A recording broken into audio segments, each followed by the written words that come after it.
Hi,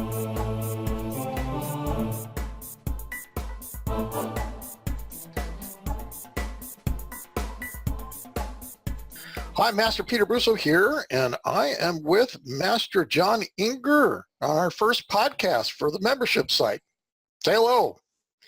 Hey, how you doing, everybody? All right. Now, this is a new thing for me. Podcasting isn't new, but I meant insofar as this membership site has been quite the ordeal to go through. I have, you don't laugh at me, but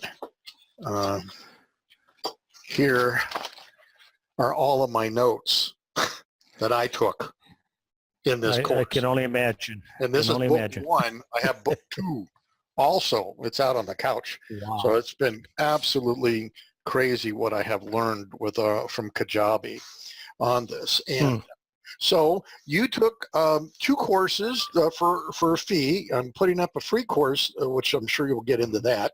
I have some really cool things on this free course. It's going to be making your own videos. In other words, this is money-making ideas for dojo, whether it's home or otherwise. So I'm going to have making your own videos, show them how to do a little bit of that. I just finished recording the weekend retreats, okay? Plus, you know, your May 19th thing fits into that category. How to do coaching and private lessons. Number 4 is a black belt wall. Number 5 will be progress reports. We've never talked about that before. I think this is cool as heck. Bryant, you know, he has all those kids. He ought to write a progress report and give to the kid and the parents about where they're at and how excited he is to have them. They love that stuff. And they're going to go around, they're going to talk to other kids, and that means more students. Hello. And then I'm going to talk about a loyalty reward class. Every 20 classes, a kid is allowed to bring 1 to 5 people for a private lesson. If you get a little loyalty card, you punch them out, you know. And people love that stuff. And obviously, to market to this group. Karate birthday parties, people do that. I've done that forever. A video on how to train in street clothes. 1 time a month, they ought to train in street clothes.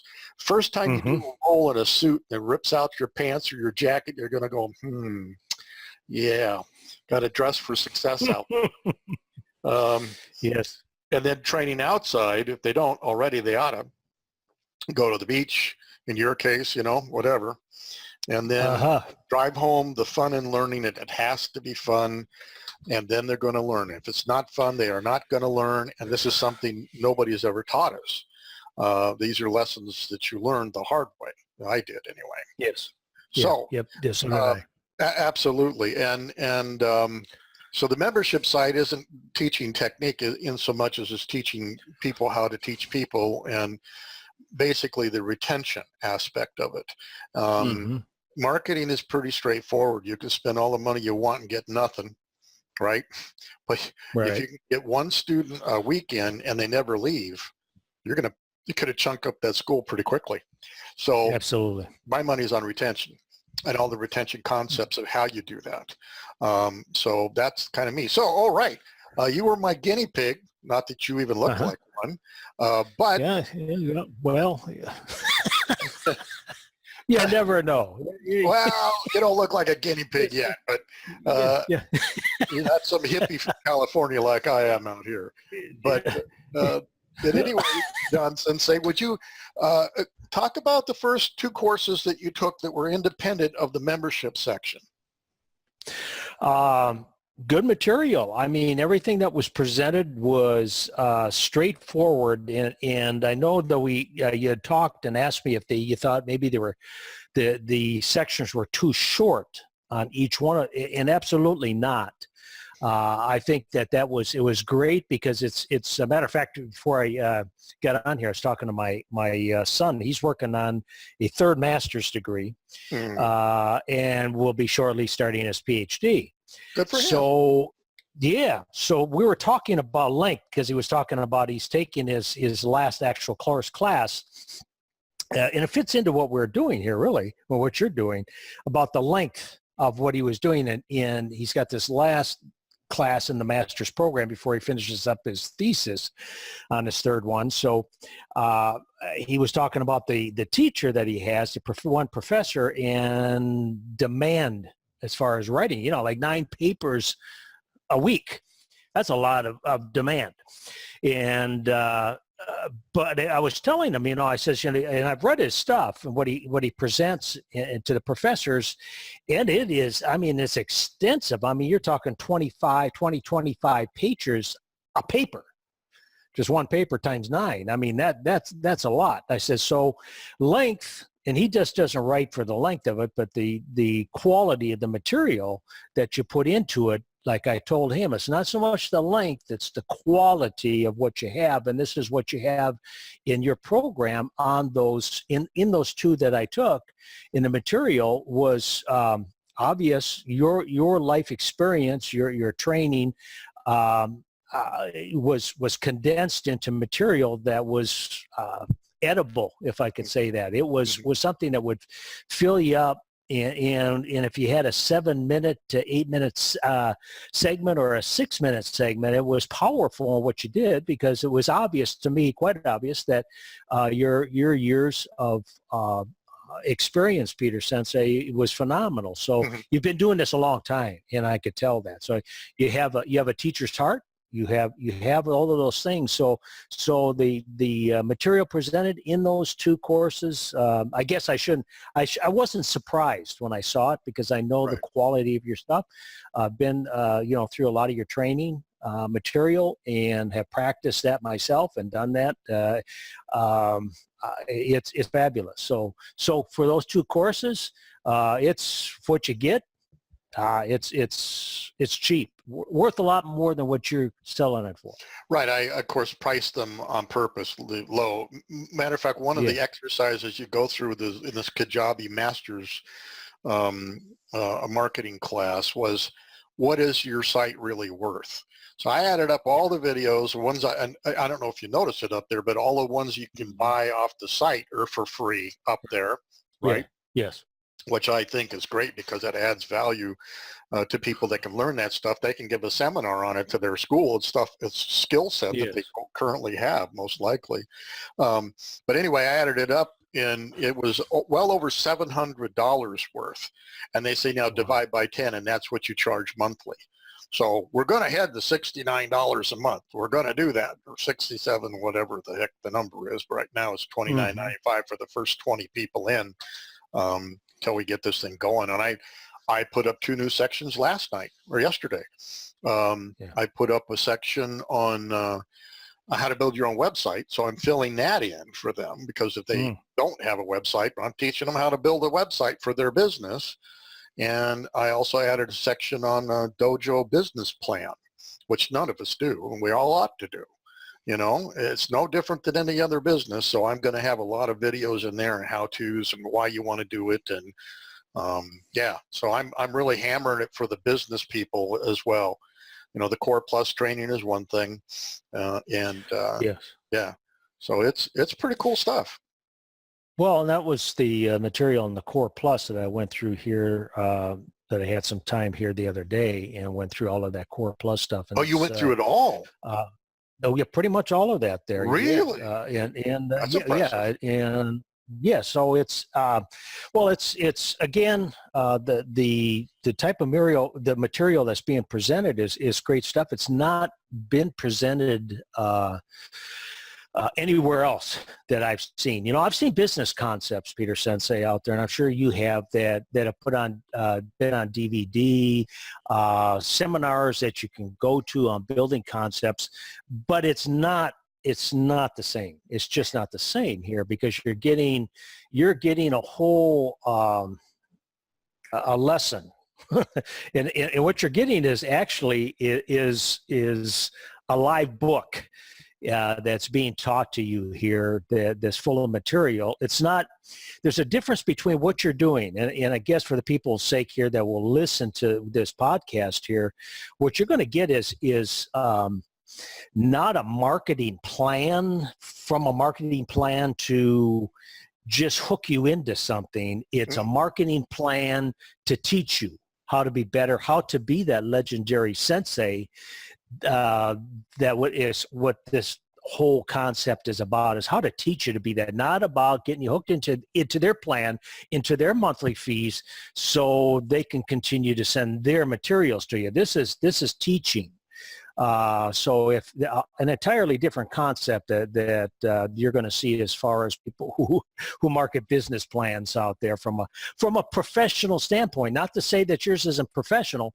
Mm-hmm. What I like and is refreshing is that it's coming, and how you're presenting it is in the relaxed manner that you're doing it, and how you present it, mm-hmm. Your style of presenting it, and it's real, it's realistic, and you can tie in to a lot of the things either you're doing now or not doing now, that's going to give you the knowledge that you're going to have to bring back and apply. If we can shortcut a sensei's I learn by failure mode, yes. They could be a lot more profitable. And the profits aren't the big thing, but you can't, as you well know, if you don't have enough students in your school, you have no money to go and do anything for anybody, which is a shame because, for what we do, and I'm going to come around to the shooter thing in a minute because I know you're very familiar with that. But, mm-hmm. If we can shorten their learning curve so that they're impacting more people, they're not in a monetary crunch, that all goes away. Then they can go take seminars, they can enrich themselves. Their family sacrifices so they get something, and everybody's happy. When you have money, cash flow, everybody's happy. When you don't, everybody's absolutely busy, particularly mama. Oh yeah, absolutely. That's the reality of it. But this is the type of stuff that we're talking about right now. That's the reality of the presentation that you don't hear oftentimes. That's reality. You have a wife to deal with. You may have a husband to deal with. You have to look at those realities of things. And in my case, in the reality of things, and you and I have discussed that, in my undergraduate degree is my first undergraduate degree that I did was in business, mm-hmm. commerce and social studies, business. So, and I really went after that whole concept of business because I needed something there in order to get promoted. Right. Wow. In the police department. So, right. So, and I took that, but I also had which is to my detriment. You have a philosophy because coming from and this is where a lot of people in ministries that are in the martial arts, they have a hard time taking money from people. And they don't want to look at the aspect of what they do in ministry is that the workman is worthy of his hire, and they deserve to be paid for that. And unfortunately, and this is fact and reality of that, is that many of those people who are taking those services that you're providing, who are also that are thinking, know that you think that way. Mm-hmm. So they're not really willing to really divvy up because this is a ministry, and the ministry is you give things away. While I've watched many people suffer financially, and one of the big things that you and I talked about, one of the first things you talk about in a lot of areas of business, but particular ministry, is finance. That's a struggle. A lot of people won't admit that because they're embarrassed to admit that. Well, it is. Hey, I've been a starving sensei too. I mean, we've all been there. Yes. Absolutely, but they won't, and that's the first thing to dealing with where you're struggling within that, and what you're teaching and how you teach this and present this in the core series and in that aspect of it, and how to build this dojang, your martial arts business, is understanding that it's going to take finances. Yeah. That's reality. That or you go broke and you have problems with mama. Yeah, so, absolutely. And when mama's happy, everybody is happy. Got to remember that. I was a little slow on the uptake. I've had 3 divorces. I still haven't quite learned that lesson yet. But I remember my first wife when I was teaching out of the garage. She goes, "They're going to come in the house to go to the bathroom." Yeah. Yeah. I'll clean the bathroom. It's not a problem. We have a clean house. Yeah. And so people, oh my God, well, where do you want them to go? Pee in the front yard? I mean, come on. Yeah. And But this is the reality of things. You know, this is reality. Exactly. And the one course I did having a home dojo, all the things you got to worry about. And that, I think I talked about that one pretty far. You did. It's fabulous. And that's, and that's what I liked about it. I loved about it. It's the reality and what you face, and people lead to that will connect to that, and it's real on what you're doing, and that's what's powerful about it. Yeah, I'm also trying to really preach the fun and learning, because that's lost on so many arts. So you come in there, they beat you up, or everything is almost back to old school where we had to earn our way into the art. That has no place in the world anymore in a commercial school anyway. You know, you're not going to build a school like that. And you got to get that out of your head altogether. And unless you're a good enough teacher to put fun in your classes, learning will happen, and they have to connect fun and learning together. Absolutely every darn class has to be that way. And one thing I haven't covered, and I should make a note of that, at least on the free course here, is the whole fact of now I lost my train of thought thinking I had to go do this. The fun and learning thing is really, really important. Oh, let me just say that too. If we don't charge for our lessons, there's no value in them. Yes. And I don't know about you, but our lessons are hard learned and very valuable. And so even though the martial arts teachers think it's awful to ask for money, they have to realize if they don't, what they're setting up is that what you're teaching is garbage. It has no worth, because everything we buy, we own it. I mean, we take pride that we had to change some cash to get that thing. It means something to us, and that's one of the things that people don't always realize. So that's really important as well. But the fun and learning, everybody's got to be having fun. Oh, I know what I was going to say. Now I'm going to say it before I forget it. That you should have a standard as a teacher that the last class you did, whatever it was, right? The next class has to be better than the last class you did. That's your That's your yardstick. That you're going to give a better class this next class. Wow, if you can do that. I try to do that. I mean, and you can see it in my teachings that in fact, man, I want to rock this thing out. And boy, everybody's so happy and they can't wait to get back to you. And that's the heartbeat of retention is, and you know, I was up in Anaheim Hills there. My dojo was huge. Matter of fact, it was the largest dojo west of the Mississippi River. And it cost me, I think it was $4,000 a month to have that open, and maybe closer to $5,500. So I had to pay strict attention to money, and so I layered all kinds of different things. I had a black belt club. I had an Eagles club that met at 5 a.m. on a Saturday morning. The door is locked at 5 a.m.